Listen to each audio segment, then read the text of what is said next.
Hey, good afternoon, everyone. We're going to go ahead and get started. Welcome to this afternoon's webinar. You're joining us for creating a historical walking tour program at your library. My name is Charlie Taylor. I'm one of the CE consultants here at KDLA, the Department for Libraries and Archives, and I want to welcome all of you. Just want to do a little housekeeping before we get started. If you have any questions for our presenter today, you can use the chat pod. It will always be in the bottom right-hand corner of the screen. I know some of you have already been kind of talking to us about what you do at your libraries already. You can go ahead and chat in as well and let me know how the sound is for you if you'd like. Hopefully everybody can hear now. But you can use that pod for any questions that you have for our presenter today. You can also use it if you have any technical issues, anything with the sound or the slides. Please feel free to chat those in and I'll be here to help you out with those. And we will make the slides available for download again at the end of the webinar. And please remember that the webinar is being recorded and it will be available within about a week on our archived webinars page, so you'll be able to come back and review any of the information that you're seeing today or share it with any of your colleagues that you think might benefit from it as well. So it looks like just from our poll that we're kind of split. A couple of you have done some tours, most of you haven't, maybe somebody's not sure if you have or have not at your library. So that's perfectly fine. This is meant to be, that's great actually, this is meant to be kind of a beginner situation. So we're going to give you lots of good information on how to get this program started. And if you have done it at your library already, then hopefully ways to kind of tweak it and make it even better. I'm going to change our screen over, and now I would like to introduce our speaker for today. She's Cierra Earl, local history and genealogy programmer at the Kenton County Library, and she presented with us a few months ago for our social media library link up, which was awesome, and we are so pleased to have her back. She's a great presenter and just an enthusiastic librarian, so we're real happy to have you back, Cierra. I'm going to go ahead and mute my phone and turn it over to you. Okay. Hi, everybody. Like she said, my name is Cierra Earl, and I'm a local history and genealogy programmer at the Kenton County Public Library at the Covington branch. And today we're going to talk about how to create a historic walking tour program at the library. These have been really popular programs for us, and I just want to share what we've been doing, and hopefully you guys can also build your own program and have a successful turnout. So just to give you guys a little bit of an idea of what we've been doing, we have since 2015 conducted a weekly walking tour program. A tour usually runs every Wednesday morning from about 10 to 11:30, and we run our tours May through September. Occasionally we will offer a Monday night and Saturday tour just to give people who normally work during the day the chance to come to one of our walking tours. And we've had really good success if we offer the Monday night tour on government holidays. So we've noticed people will come in like on Columbus Day, that Monday, for example, and do the tour that day, and it's been very successful. That's just something to keep in mind. In 2017, so last year, we had 257 patrons attend our walking tour between May and September, and we gave a total of 24 tours during that time. So we consider that a great success.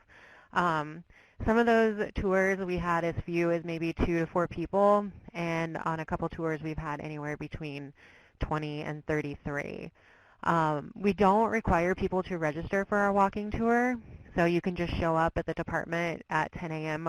during the summer and basically come on the tour. It is free, so we don't charge anyone to come on the tour, and we think that has contributed to the success of the walking tour because you don't have to register and it's free.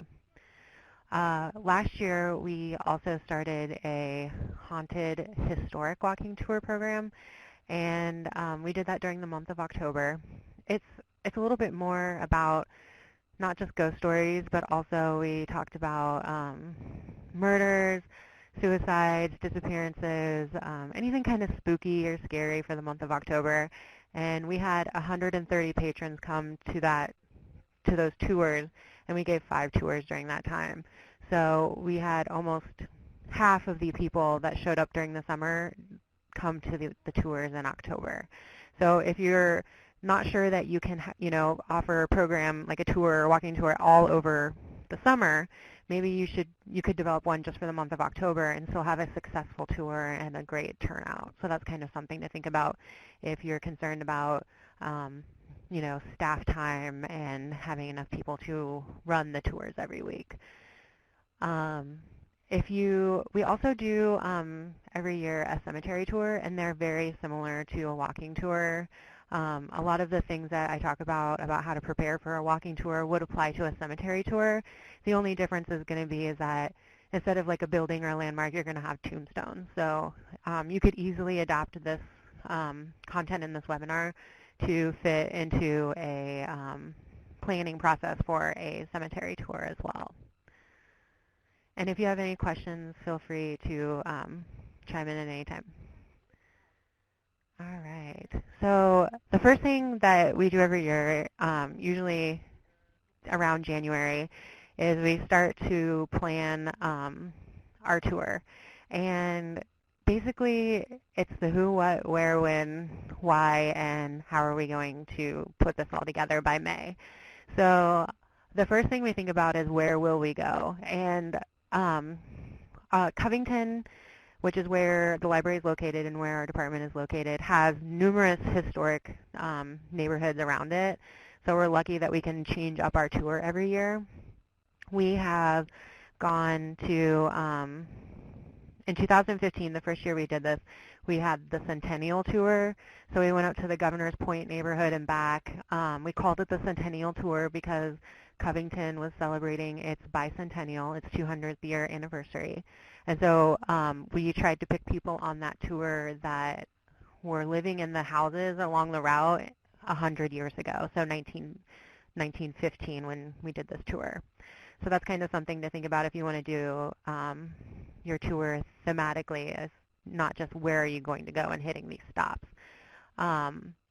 We've also done tours of other neighborhoods, like Pike Street, which is mostly businesses, and that was still very successful because a lot of people remember going shopping in stores that are no longer there, or dining in restaurants or bars. So doing a business district walking tour, it can still be very successful and have a lot of interesting stories. When we talk about what stops will you visit, you also should think about the number of stops that you'll visit. In an ambitious tour in an hour and a half, making the full loop out and back, I'd say you can hit reasonably, sometimes maybe up to 15 to 20 stops, depending on how long you stop at each stop and how long you talk about each stop. Some stops might be longer than others because they might have more of a historical impact on the area and they might be more important to the tour, but some stops might just be a quick story that you learned about the place that someone might find interesting, and then you just quickly move on. When you're walking through neighborhoods and stuff, a lot of times stops might also include trees. We get a lot of questions about trees, so make sure that you go through your neighborhoods and have an idea of what kind of trees are around, because the trees become part of the tour as well. And then, is there a theme? So, like I said before, we did the Centennial Tour in 2015. So we did the theme around the bicentennial. You can also do themes around, like historic events, or if you want to do all businesses, or talk about just women or African Americans on your tour. You can do all kinds of themes. If you're doing a tour in October, you could talk about, murder and mayhem and all of that, just to get people interested and kind of keep the theme going through the whole tour and keep it interesting. One thing that we definitely had to think about when developing this tour was how long it would be, and that includes both time and distance.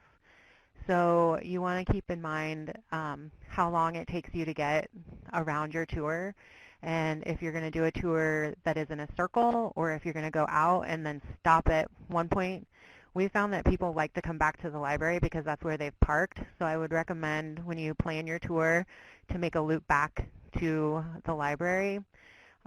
just because that's where they're parked. And they also might have questions, and a lot of times it's hard to answer questions about properties or people on the tour, but you can always recommend that when they get back to the library, they go inside and ask for help researching the person or the business or the place. So it's a good way to get people back into the library and using your resources. Distance is another factor. You don't want to make it too long of a walk just because you do have to come back, so just keeping that in mind. And also, people are going to be kind of walking at different paces. So even though it might be ambitious, the distance, you might want to keep in mind that people are going to be walking slower, so that's going to take more time to cover more distance and then make it back in time, depending on how long you want the tour to be. Another thing that you have to keep in mind too is how many staff members will you need to do the tours. We've done tours where it's just one person that goes out, depending on the crowd size, and then also we've had to do tours where we needed 2 to 3 staff members to go out. We had a tour last October where 66 people showed up, and it had to be basically divided in two, and 2 different people had to give the tour. So in that case, they actually just did the tour and they went in opposite directions, which worked out really well. But that's something to think about, is how many staff members will you need to give the tours, especially if you have a large crowd show up. It can be that can also be a problem for cemetery tours. If you have a large crowd that shows up, you're going to need more staff members to help basically get people where they need to go and move them around, but also to make sure that everybody can hear and also see the buildings or the places that you're visiting. Does anybody have any questions about planning a tour that maybe I didn't answer through this? If you do, feel free to ask in the chat window.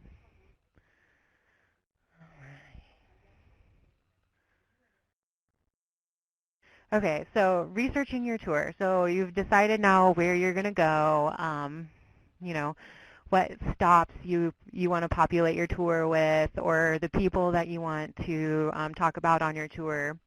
This is my favorite part because I love to do research, and I love to dig up stories on people and find out you know, things about people that have been kind of forgotten or people don't talk about anymore. So this is, I find to be the best part of this whole process, because there are so many stories and so many like interesting people that just need to be talked about.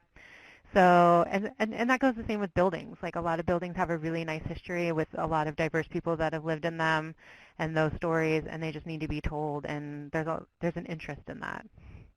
So when you research your tour, you're gonna want to use like a wide variety of resources, and I just kind of briefly put here microfilm databases and city directories, but that's really just scraping kind of at the bare things that you'll need to do. I would recommend just starting out researching basically online databases. And there's a lot of online databases that you can find that are free. The Kentucky Digital Libraries has a great newspaper collection that you can use. There's also Chronicling America if you need access to online newspapers. And then the University of Kentucky Libraries has newspapers as well that have been digitized. They also have newspapers that are on microfilm. So if you are struggling to find some stories, that might be another way to find them, is to look at the newspapers that are on microfilm. We have local newspapers in our collection here on microfilm, and we also have online databases to local newspapers. So that does make searching and finding these stories easier. And you'll want to make sure that you kind of write down dates and names and kind of start putting those stories together. The next thing I look at is city directories, and I like city directories because they tell you, who lived in the property, the occupation, other members of their household, and it basically helps you kind of maybe find other stories about the people that lived in the house, not just the head of household. Because sometimes the dynamic of the family might be interesting or more interesting for one person rather than who was just the owner or who was the head of household. So kind of keep in mind that those stories can be just as interesting and might be just as scandalous. People really like interesting stories, so we try to keep things. We try to find unusual stories that people might know about, not know about. For instance, the tour that we're going to do this summer, the neighborhood Mother of God has traditionally been a German Catholic neighborhood. Well, I have found while doing this research on a property that an Italian immigrant family lived in the house, and that they, while they did go to Mother of God, they also went to St. Patrick's Church. So it's going to be fun to talk about this Italian family living in the middle of this German neighborhood when everyone just assumes that this neighborhood is a German Catholic neighborhood. And there's this Italian family now that lives there and is working and a member of the community. So that'll be really interesting for people on the tour. It'll also add some variety to the tour because we don't want to have a tour where we're just telling the same kind of stories over and over again. So it's good to have variety.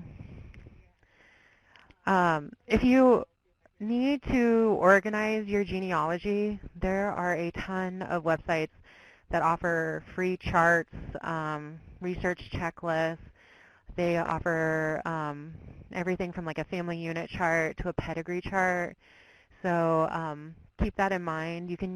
Ancestry has a charts and forms section to their website where you can download free charts, whether it's census records or for pedigree charts or family unit charts. They have all kinds of stuff. You can also look at Cindy's list for ideas on where to download free genealogy charts, but that's another way to kind of keep things organized. And one of my favorite places for downloading charts is from the Mid-Continent Public Library. They have some really great family group sheets, and they're PDFs, so you can type them in and then print them out. But I always just print them out and write on them because I usually end up needing to add more details. And sometimes dates get changed across different documents, so that's kind of something to think about when what is the correct date, but you might have to make more than one notation for that. Another idea for when you're researching your tool would be to look at the Sanborn Maps. We're lucky enough that we have 2 Sanborn Map books in our collection that we can go through and flip through of the area. But the Library of Congress has Sanborn Maps on their website now that they've been digitizing and adding. Even if you're like not from Kentucky and you want to do your family history, that collection is amazing because they have Sanborn Maps from all over the U.S. now, and they're adding more. It's an ongoing process, so take a look at that. And they're in color. They're just really beautiful. We also have a database here at the Kenton County Public Library that gives our library patrons access to Sanborn Maps for the state of Kentucky. So that's something to look at too, is if your library might have that database available already. Sanborn Maps can be really helpful because they span usually multiple years, and they can tell you if a property has either been renumbered or if it has been torn down and rebuilt. Sometimes they can tell you little details about where like, you know, the outhouse was, or where a well was, or how tall the building was, whether it was 1 story or 2 stories. So Sanborn Maps can give you a lot of clues about a building, even if you're trying to talk about a building maybe that's not there now. So you can get some ideas of how to describe it to people and what it was. One of the things that I always tell people to do when they're getting ready to do some historical research is to go introduce yourself to the county clerk and to do some research at the courthouse. I highly recommend getting to know your county clerk and making friends with them, because they might know where records are that maybe aren't indexed, or they might know that there's a box of records up in the attic or down in the basement that might be helpful for you to put together your tour. So make friends with them. You can always butter them up and bring them candy or goodies, but the more likely they are to remember you, the more likely they are to remember what you were looking for, and the more likely they are to maybe contact you later and say, hey, you were asking about this, I found this, would you like to come see it? This also can apply to your local historical society groups and museums. Get to know them, see if they're interested in helping you with the tour or maybe collaborating with you on the tour if you need more assistance as far as the number of staff or the number of people available to give the tour. This could be a really great opportunity to work with your other historic organizations and create a tour together that could be successful for both of you, and it's great promotion for both the library and those other the societies and groups. They might also have stories that you didn't know that about your tour that they can share or they'd be willing to help put together for you. So collaboration with them might be something beneficial to your walking tour.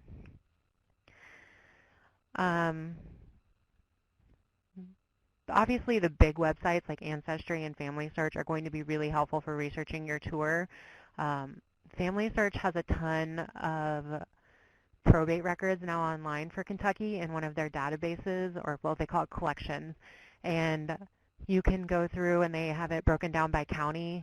And each county has a different makeup of what's available in that collection. But there are things like wills that have been digitized, settlement records. They also have like guardian indexes that I've seen. Anything dealing with like estate settlements have been on there, so that might be another way to tell the stories.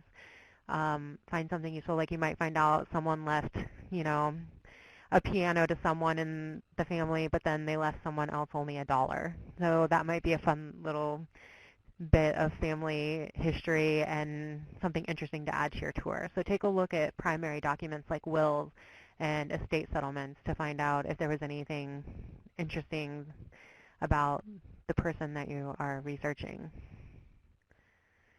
All right.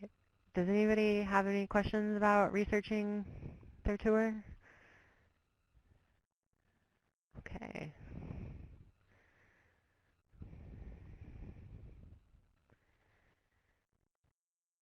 So after you have researched your tour, and now it's time to kind of share and advertise your tour and basically get it going and get it started and get people interested in coming to your tour and letting them know when the tour is. And this is where you basically share everything with every single social media that you have available to you. We do put our walking tours in our print calendar, and we also have postcards that we've made. So not only can people get an idea of when the walking tour will be from the print calendar, but they can also see it. They can also take a postcard from one of our walks and they can mail it out. And it's not only beneficial because it shares and advertises our tour, but they can also be pretty. Like you can have pictures of places that they visited on the tour on them. So that's something that we do. We also we use all the social media. So I'm going to start with Facebook. And the things that we do on Facebook to advertise our tour are we post about it. So we post pictures of stops. We post, we'll do like a teaser one, like where do you think we're going to have our walking tour this summer, just to let people kind of guess, to get people excited about the tour. We also create Facebook events for our tours, so that way people can add those and, either write that they're going or they're interested, so that that way they remember the dates. Facebook events are kind of confusing to some people because they think that if they say they're going, that they've registered. So that's something to think about when you do a Facebook event, is that if you're wanting them to register, make sure that they know that they can't register through Facebook. We've had that, not with this program because we do that, we don't require you to register, but with other programs that's been kind of an issue. So make sure that you put in the description or details part where people need to go to register for their walk. The nice thing now about Facebook events is that you can schedule them, like make one event and then just schedule it multiple times. In previous years, I've had to make multiple Facebook events, and that can get really tedious after a while. So take advantage of that now where you can add multiple times to one Facebook event. That means also you'll need to create some type of cover photo. You can use all kinds of, you could use a picture from the stop, from one of your stops, picture of a person. You could make a graphic for it using photo editing software. I use canva.com because it's free and easy. I think it's one of the easier ones that's free anyway to use to create a quick graphic for our Facebook pages. Facebook also lets us interact with people just inside those events, which is great because we can kind of, write something as far as the weather's going to be great. We're looking forward to seeing everyone. We let them know sometimes who's going to be giving the tour because we do rotate who gives the tour. So that can be beneficial too if someone's been wanting to go on the tour with someone different just because we all have different stories that we can tell. But for the most part, Facebook is really where we get the most interaction for our walking tours. And I think that's just because the Facebook page has the strongest amount of followers for us, but it's also pretty easy and straightforward for everyone to use. I really like Facebook too because I can then share our events and our posts about the walking tour in other groups like the Historical Society pages, but we have a lot of other genealogy and local history groups in the area that are on Facebook. So there's like Northern Kentucky History or Northern Kentucky Genealogy, things like that. So groups that are for people that are interested in local history and genealogy, I'll share like the Facebook events in those pages and tell people we're doing the tours. It's really easy to do, and it gets it's great free advertising and promotion. Another thing that we do every year at the beginning of the walking tour season is we create a blog about our tour, and it's a great way to get people interested in our tour. It's free to do, and we can then share it and post it everywhere. So we'll run it across all of our social media, so Facebook, Twitter, Instagram, but then it also kind of gets people's attention because it'll be on the main page of our website, so they'll know what the walking tour theme will be and they can find out more information about it. We can also, in that blog, kind of tease with new stories about people that we've learned and get people's attention and get them interested in coming on the tour. We also post pictures of stops on the tour, both current and historical. So that's something else that you can do with your blog, but also Facebook posts. So you can post pictures of a stop on the tour that's, maybe the historical picture of it and say, this is one of the buildings we talk about. Will you join us on a tour? Just kind of get people's attention and hopefully interacting with you about the tours. The next thing we do once a year, and we're lucky enough that we have a staff member who is really good with editing videos, and he creates a kind of like a trailer for our tour, but also a video about what we're talking about on the tour.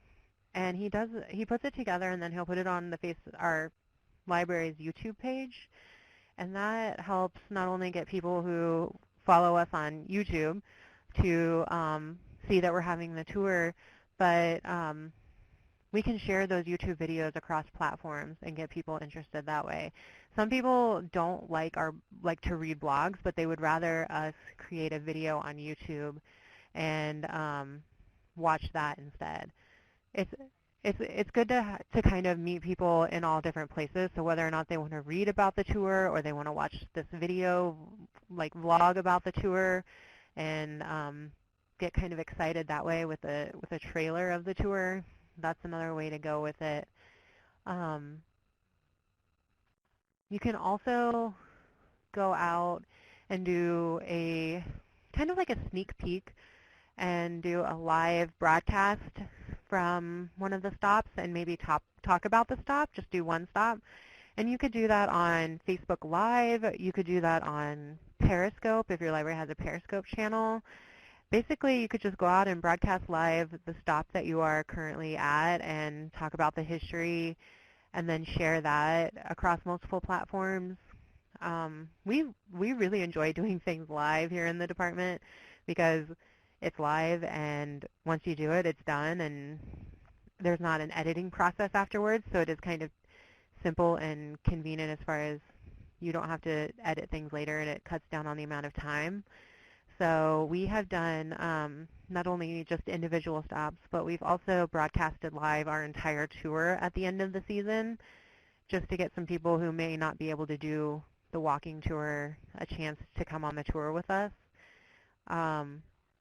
The live tours are always really fun because if you're broadcasting something live, that has its own challenges just in the fact that you only get one chance to do it. But people seem to like that. They like to see us out and about doing things live, and they come into the library and then they're like, oh, I watched your broadcast. I watched you live. Because they can also replay those broadcasts later.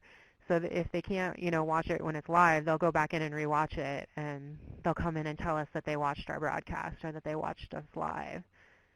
So do something live. And I went to a presentation about social media in February, and one of the things they mentioned is that people are more likely to interact with you on social media if they can see your face and if they can see a person. So if you're going to do something live, make sure that the thumbnail or the ending and opening image is of a person because they're more likely to connect with you and more likely to watch your content. So that's just something to keep in mind. It becomes more personable, and they're more likely to, come to the tour because they now know who you are and they know what kind of things they'll see on the tour. We always tell people to say hi to us that watch our stuff. It's really fun to, find out people are watching our stuff, so that's great. But yeah, doing a trailer on YouTube. We do also post photos on Instagram, and we use as many hashtags as possible. Sometimes I know that hashtags on Instagram can get ridiculous, but we try to keep like maybe 5 to 8 that are on rotation, like, hashtag Kentucky history, hashtag Kentucky, hashtag historic houses, just to name a few, hashtag walking tour. So we try to redo those hashtags quite often. But that's another thing that you can do to get people interested in the tour, and maybe people that don't live in the immediate area but still follow your page. Maybe the next time they're in town, they might say, hey, let's go do this tour. I know that we have people who are interested in the history of our area, but they don't live here anymore. So that's also a good way to get them to kind of go on the live tour part, is to, put it on Instagram or Facebook or YouTube and have them watch it that way. So advertising the tour on social media is good for people who may not even live locally, but you can still count them in your stats. However, your library determines how to count social media views and how that would affect program attendance, you might want to ask. We usually count, if we put it in a calendar on the online or in our print calendar, and then we only count the number of views that something got during that month. But that might be something to think about too, is if you can somehow come to a way to determine program attendance through your online viewers as well for a tour. Another thing that we do quite often is Periscope broadcasts, just because those are automatically linked to the library's Twitter account. So it's going to create a tweet every time we get on Periscope and get people into our broadcast, which we really like. But you can also use Twitter to tweet about your tour. Get people excited about it, let people know where you're going, what's, popular stops on the tour. Tell them that it's, tomorrow, or advertise every day, every week about the tour, just so people, remember that it's every Wednesday or whatever date and time you decide. So that's something that is an easy post that you can do to advertise your tour. We like to do our tours at the same time and the same day every week because it's a lot easier to advertise that way. So that's something to think of too for your tour is if you're going to do your tour more than once, make it something that's easy to remember and at an easy time for people to remember. That's really helped our attendance. And over the years, people are still remembering that it's every Wednesday at 10 a.m. So that flows every year. So we're getting more people that are remembering to come. And because we change where we go every year, they're coming every year to our tour. So we're creating a base of patrons that will come to our tours every year. So that's kind of, how we share and advertise our tour. We do it mostly online. Just because that's where we can get the largest reach right now is by doing it online and across multiple platforms. But you could also, you can also advertise your tour through your community newspaper, the print calendar, if you're the print calendar for your library.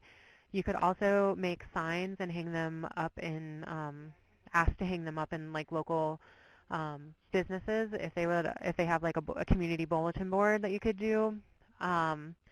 Also,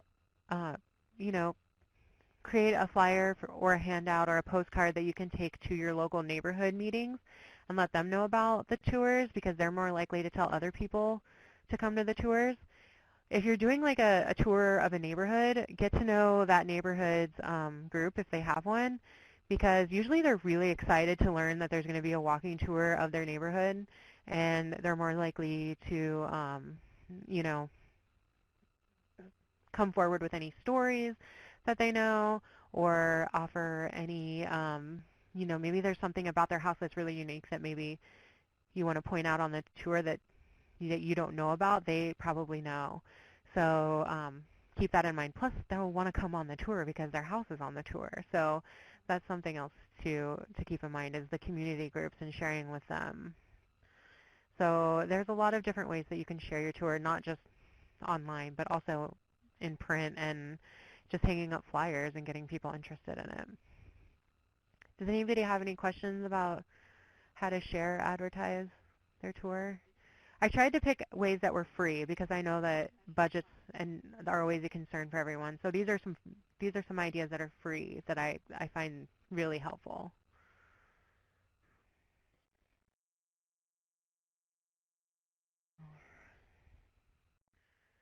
All right.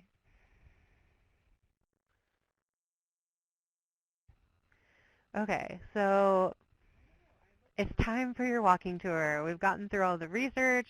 We've shared it. We've advertised it. It's the day of the tour. Now I'm going to give you some tips for what I call a good walk. So one thing that we always tell people when we advertise for the walking tour is to wear comfortable shoes. You want to make sure that you're wearing comfortable clothing. It's going to be hot. Wear something very loose-fitting. Have your sunglasses ready. The first year that we did the tour, we did them at 2 o'clock in the afternoon. So if you can imagine what 2 o'clock in the afternoon in the middle of August was like, it was hot and it was humid and it was sunny and it was unbearable. So we've moved our tours to 10 o'clock and we are much happier with that. We've also found that we have more people come to the 10 o'clock tour than the 2 o'clock tour, partially because it's still cooler and it's more pleasant in the middle of the summer at that point in the day. We always mention to people also to stay on the sidewalks when we do the tour. So that's something that we tell people at the beginning of the tour, to obey all of the traffic laws and basically don't run out in the street in front of cars while we're on the tours. But that's always something important just that everybody knows. But when you plan your tour, make sure that your tour is walkable and that if there's going to be any issues as far as getting people around, that you have planned for that. We have people that show up for our tours that are in like electric scooters, wheelchairs, but they're also coming with their children, and they have strollers, and they have sometimes they'll have dogs as well. So make sure that the sidewalks and the route are going to be walkable and user-friendly. You want to make sure that if there are no sidewalk closures or anything along those lines around your route, because you'll have to move around those, and you don't want to have to move people into the street. Another thing is to have a hat, wear sunblock, and have bug spray. Every year, I think we all get a little bit sunburnt from some of those hotter August tours, but it's always a good idea to prepare in that regard. We also store our tour in binders, in sheet protectors, so that way we can just go through the tour and we can just flip the pages and they don't get wrinkled or damp from the humidity. We also have pictures in the binder of the tour. In the picture here, you can see Krista's holding the binder, and inside that binder would be pictures of some of the stops along the way. We've put pictures of people that have lived in the houses. We'll put pictures of what maybe the house looked like when it was originally built, things that we have found in the newspaper. Last year on Pike Street, there was a lot of advertisements for the businesses that we talked about along the route. So everything from brewing companies to bar advertisements to hat and clothes and tailor advertisements. So that's something to keep in mind and have available to hand out to people. We put all of those pictures in sleeves. That way they're easier to keep track of, and the paper doesn't get weird. Another thing that you'll want is when you're doing your tour, is to find the shady spots when you stop to talk about places. You can see in this picture that Krista did a really good job of finding a shady spot to talk about multiple locations around people. So if you're going to talk about, maybe 3 or 4 spots at the same time, try to find the shadiest place to stop people. It tends to keep people happy, but it also is cooler, and it's easier to kind of point around and move around. So find the shady spots. If for whatever reason you have a huge group show up, you may want to split up into smaller groups, or you may want to purchase something like a voice amplification device. They come in all different styles. Some of them are like they can fit in your pocket, and you have like a little microphone on your lapel. Some of them have like a speaker system in a backpack. However you want to do it, and however you want to use it is up to you. But I would recommend, having something to amplify your voice if you're going to have large groups. This is especially true if you do a cemetery tour. If you might want to have something that will amplify your voice so that way everybody can hear you. And water. Water is really important.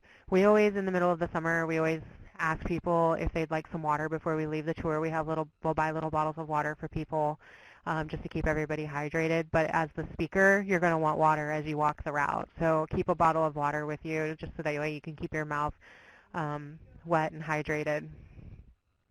But those are just a few tips for a good walk. Honestly, everybody's usually very excited about our walks, and they're there to have a good time. Be prepared that people are going to ask you questions and you don't know the answers, and that's okay. We have found the best thing you can say is, I don't know the answer, but when we get back to the library, we have staff that can help you do that. And so 9 times out of 10, when we come back to the library, they go to the nearest desk, and usually it's our local history desk, and they ask for help on how to find the answer to that question. So it's okay if you don't know the answer. Just be prepared to be like, hey, let's go back to the library and we'll figure that out for you. But yeah, so those are tips for a good walk. Does anybody have any questions about anything about the walking tour part that they might have that they might have had issues with, or maybe I can offer them some tips for that. You can also email me questions. My email's at the bottom of all of the slides here, so if you are planning your tour and you have a question, feel free to email me, and I'd be happy to offer some advice or thoughts or ask my coworkers what they think. Okay, so questions. Thank you for joining me today, and if you want to join us for a tour, we're doing them again this year, and here's the info on the slide. I just got a question here. So the question was, have you ever had to deal with someone overheating or having an asthma attack on the tour? Luckily, we have never had anybody overheat or have an asthma attack or any type of medical issue. What I do recommend people do, especially because I do this, is I do keep my cell phone on me during the tour. So if someone does have a medical issue, obviously I can call 911 and get them medical assistance right away. But we do try to offer people water, especially when it's really hot. And the 10 a.m. tour, even though allergy season is terrible and I have allergies, and I know that's linked to asthma, we try to do them at 10, and that seems to cut down on people having issues with allergies or asthma. But yes, if you have someone with a medical emergency, keep your cell phone on you and call 911. I definitely would do that. All right. Does anybody have any other questions? Like I said, if you think of something later while you're planning, you can always email me, sierra.earl@kentonlibrary.org. I'd be happy to help. And like I said, free to join us if you want to get an idea of how we do our tours. We start them up Wednesday, May 2nd at 10 a.m., and you just come to the local history department here at the Covington branch.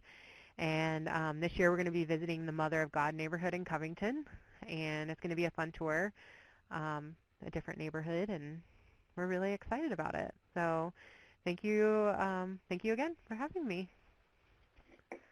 Thank you very much, Sierra. That was great. I want to address a couple of things before I let everybody go for today. Of course, we want to extend our thanks to the Institute of Museum and Library Services for their sponsorship of this webinar and most of the services that we provide here at KDLA. So thank you to them. Please, if you don't already, feel free to follow us on social media. We are on Twitter and Facebook. And I wanted to highlight a couple of upcoming webinars that we have through March and going into April. If you're a supervisor at your library, we do have a time management class coming up just for you, a basics of workforce development library link-up webinar at the beginning of April. And the last one there on the page, the role of libraries in community recovery following mass tragedy, will feature some experts who interacted and worked with the Marshall County Public Library following their tragic shooting. So you have plenty of time to register for that one, but just wanted to highlight those that are coming up. And certainly we want to thank Sierra again for her presentation today. I think it gave us all lots of good ideas, lots of good practical stuff, but it's all those little things that slip by you, and lots of good suggestions for starting your research and planning your walk. I am going to change the screen over here real quick. If you'd like to download your own copy of the slides, you can do that now. It's in the bottom left-hand corner of the screen. You just click on that Walking Tour PDF button and then click the Download File button right below it. Don't forget that this was recorded. It'll be available on our archived webinars page within about a week, and I'll be sending out your certificates within about a week's time as well. And I'm going to go ahead and open up a survey. It should pop up in a different browser window on your computer. It's just a quick 5-question survey. If you could please complete that before you exit today, we really appreciate it. Your responses are super important to us and to our continued funding through IMLS. So thank you all for attending today. It looks like we got lots of good feedback. Glad you guys enjoyed it. Excellent. I'm glad Jamma took lots of notes. That's good. And please don't forget, you can come back and listen to the recording in case there's anything you want to kind of review. And of course, as Sierra said, contact her if you have any follow-up questions. Thank you again, Sierra, for your time and sharing and compiling all this information for us. We greatly appreciate it. Yeah, thank you for having me. And if anybody has any questions, just feel free to contact me. I'll be happy to help. Hey, thanks everyone for attending today. I'm going to go ahead and stop the recording. Whenever you're ready to exit, just click the X in the top right-hand corner of the screen and go ahead and enjoy the nice sunny day. Have a great afternoon, and thanks again, Sierra. Thank you.